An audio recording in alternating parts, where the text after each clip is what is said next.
In this video, I'm going to do an in-depth review of the February 2025 BTO launch from their pricing, location, and what are their pros and cons. Tanjung Rhu Parc Front is one of the latest BTO projects in the Kallang area. Out of the gate, this project will be the favorite of the bunch simply because of its central location. Most likely, it will be a $1 million producer or even $2 million producer in the future once it goes to the resale market. In terms of pricing, here's the summary for your reference. Prices are excluding grants, and to help you assess whether these BTO prices are reasonable or not, I've also added the transacted prices of nearby resale flats of similar types. As you can see, for a 4-room flat, for example, the resale flat in the area is already reaching $1 million already. With the waiting time of 4 years plus 10 years MOP, you can imagine how the price will be after 14 years.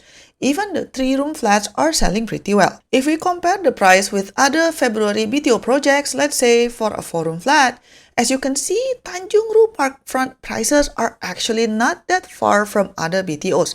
The upper range for Woodlands North First, for example, is only $20,000 cheaper than the entry price for Tanjung Rhu Parc Front. In terms of entry price, I would say that Tanjung Rhu Parc Front has a very reasonable entry price given its location. You can get a 4-room flat here from $548,000 to $727,000. That's very reasonable considering some of the resale flats nearby are transacted around $960,000 to above $1 million. That's like 50% discount when you're buying this BTO versus resale. In 10 plus more years, I wouldn't be surprised if the resale flat around the area is going to surpass the $1.5 million mark or even beyond $2 million mark, unless the government intervene, which might happen eventually.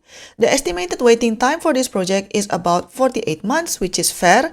For comparison, Stirling Horizon waiting time is longer at 55 months, while Chencharu Green waiting time is around 37 months. So Tanjung Rhu Parc Front waiting time is somewhere in the middle, so it's still decent. Now let's look at the site plan. This is essentially a small cluster with just 4 blocks. The facilities such as the playgrounds, fitness stations, and hard court put some distance between the blocks and Tanjung Rhu Road. The multi-story car park also creates a buffer between some of the blocks and the ECP.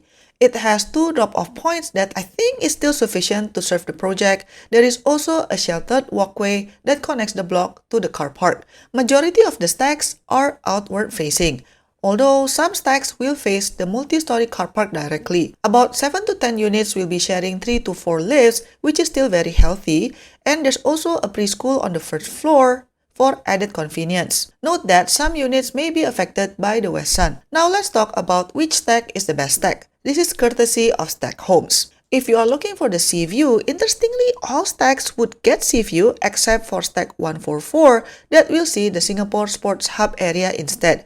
However, since the ECP is right next to this BTO, all of the stacks that have sea view will also overlook the ECP. So as usual, you must get the highest floor that you can get to mitigate the noises. Stack 1110 and 112 will get greenery's view on top of the sea view because it is facing a forested land plot and the Keppel desalination plant. However, in Singapore, there's always a possibility that this open space will be turned into a development in the future, which means a risk of construction noise. In terms of classification, it will have a 10-year MOP, subsidy recovery clawback, cannot rent out even after MOP, and a bunch of other restrictions that I'm sure you are familiar with by now. In terms of unit mix, there will be around 800 units, including 2-room flexi flats, 3-room flats, and also 4-room flats. There will be 260 units of 2-room flexi, so that's good news for singles and seniors, while the majority is still allocated to 4-room flats. In terms of facilities on the premise, you will have a preschool and a residence network center. Now let's talk about the location. So this is the map that HDB gave. If we check the Google map, I think the location is right over here. This new BTO project is located near the 2 Kallang projects Tanjung Rhu Riverfront 1 and 2 that were launched in June 2024. But honestly, this new BTO location I think is not as good because this one is further away from the Kallang River, and also it is closer from the expressway as you can see here. But having said that, being located in Kallang/Tanjung Rhu has its merit, and it should still help with the resale value in the future. Overall, the area feels very affluent because it has a lot of high-end condos as you can see here, with some of them priced at around $2 to $4 million or even more.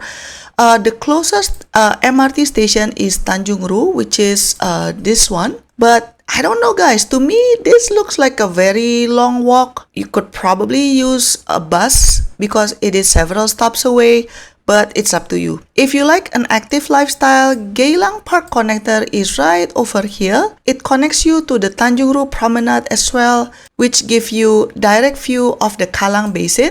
Or alternatively, you could also cross the Tanjung Rhu Bridge to get to the Singapore Stadium right over here where the Kallang Wave Mall is located. There are a lot of shops and restaurants around there, so good for amenities.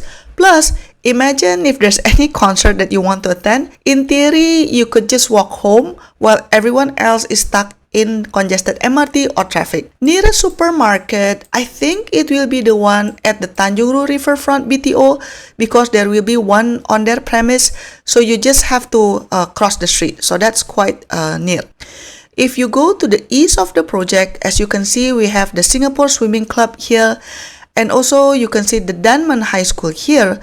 But if we go to the south of it, as you can see, the area is pretty much still a blank canvas. I'm sure the government will build something here, but at the moment, it's still pretty empty. For parents, there is a preschool in the facility, and around the area, as you can see here, we have Eaton House Nature Preschool and also the Kiddie Winky Schoolhouse. But honestly, I don't see any primary or secondary school nearby, so that's a watch out for consideration.